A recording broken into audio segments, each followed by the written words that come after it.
আমি প্রতিদিন সকালে ভাত রান্না করি, হঠাৎ আমি রুটি বানাই যেদিন সেদিন আমি একটু ধরেই রুটি বানাই, যাতে আমি ফ্রিজের মধ্যে রেখে দিতে পারি।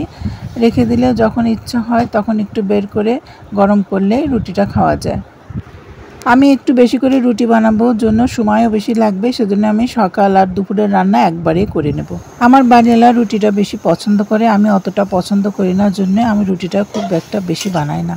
যে কোনো মাংস রান্না থাকলে আমার সেদিন যদি রুটি নাও বানায় পরের দিন আমার রুটি বানাতেই হয়। রুটি দিয়ে মাংস থাকলে আমার আর পরের দিন কোনো টেনশন হয় না, আমার আর পরের দিনে তরকারি রান্নার অতটা ঝামেলা হয় না। এই মাংসটা কালকে রান্না করে খাওয়ার পর অনেকটাই বেঁচেছিল, সেটাই এখন আমি গরম করে নেব।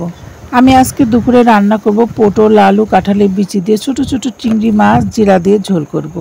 জিরা আর তেজপাতাটা আমি শুকনো খোলায় ভেজে নেব।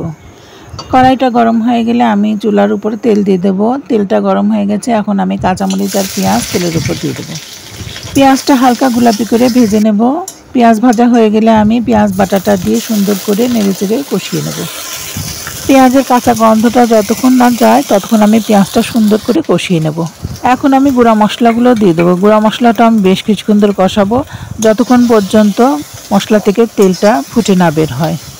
গুঁড়া চিংড়ি মাছ রান্না করব, সেজন্য আমি আলাদা কড়াই লবণ দিয়ে গুঁড়া চিংড়িটা ভালো করে জাল দিয়ে নিয়েছি, যাতে চিংড়ির মধ্যে লবণটা ভালোভাবে ঢুকে যায়। মশলার মধ্যে এখন চিংড়িগুলো দেবো। চিংড়িগুলো দিয়ে বেশ কিছুক্ষণ কষিয়ে নেব।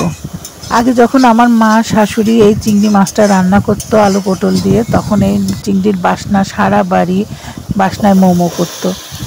বড় চিংড়ি মাছটা ভালো লাগে, কিন্তু এই ছোট চিংড়ির ঝোল আর তরকারিটা আমার কাছে এত ভালো লাগে যে আর কি বলবো, খুবই লোভনীয়, খুবই স্বাদের একটা তরকারি এটা। এখন ঢাকনা দিয়ে ঢেকে তরকারিগুলো সিদ্ধ করে নেব। বেশ কিছুক্ষণ ঢাকনা দিয়ে ঢেকে আমি তরকারিগুলো সিদ্ধ করে নিয়েছি। তরকারিটা বেশ সিদ্ধ হয়ে গিয়েছে, এখন আমি কিছুক্ষণ নেড়েচেড়ে ঝোলের পানিটা দিয়ে দেবো।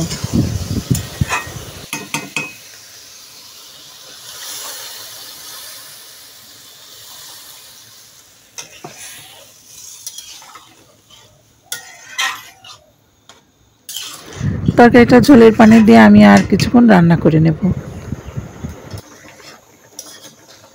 তরকারিটা বেশ কিছুক্ষণ ধরে উতলে উঠেছে, তরকারিটা প্রায় রান্না হয়ে এসেছে, ঝোলটা শুকিয়ে এসেছে।